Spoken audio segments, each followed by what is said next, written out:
Moving millions of euros worth of heavy physical goods across European borders requires a chain of absolute, unbroken trust. A German logistics entrepreneur had built that trust over years, and he was ready to expand his freight operations eastward into Ukraine. But cross-border expansion in a digital-first economy presents a highly specific vulnerability. You have to verify that the person on the other end of an email chain is exactly who they claim to be. Failing to verify that identity has immediate consequences. It means walking blind into a carefully engineered financial trap.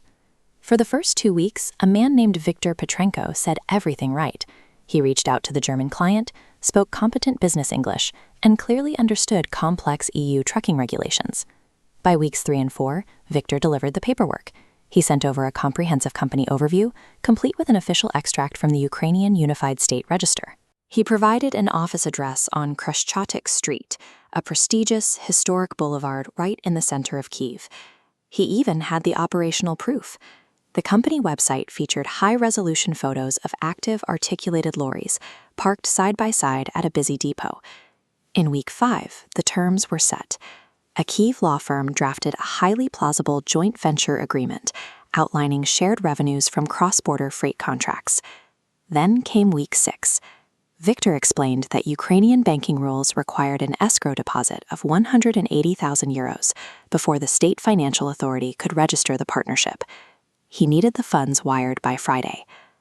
Over 6 weeks, Viktor had constructed an incredibly dense network of digital trust.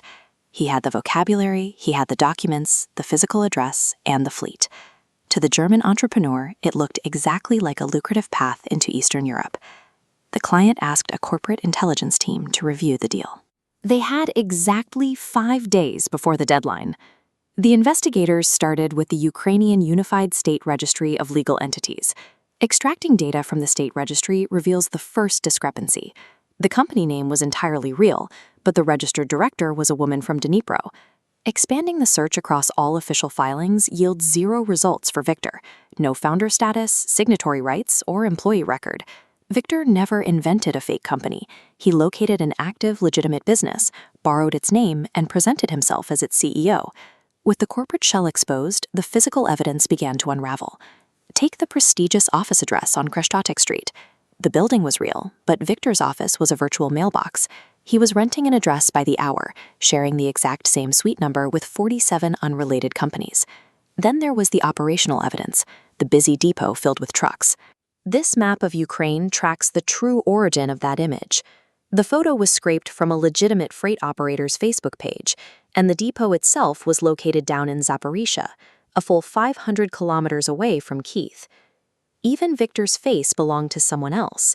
A reverse image search of his LinkedIn profile matched an innocent logistics consultant living in Kharkiv, who had no idea his headshot was being used to pitch German executives.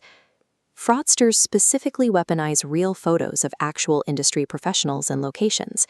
It is an intentional tactic designed to pass the rudimentary checks most businesses perform before signing a contract.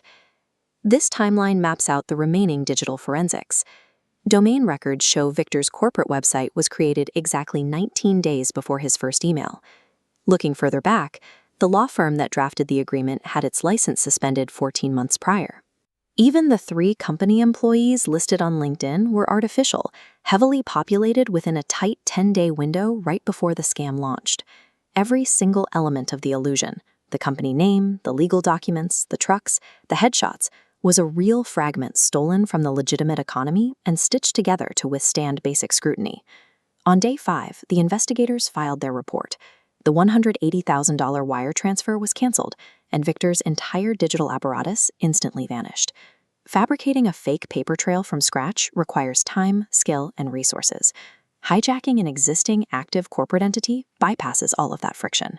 The barrier to entry for pulling off a highly convincing 6-figure corporate scam is lower today than it has ever been. The defense against this specific type of fraud is surprisingly accessible. Eastern European and Central Asian countries maintain publicly searchable state registers. It takes about 3 minutes to enter a company name into a database and verify if the registered director matches the person asking for a wire transfer.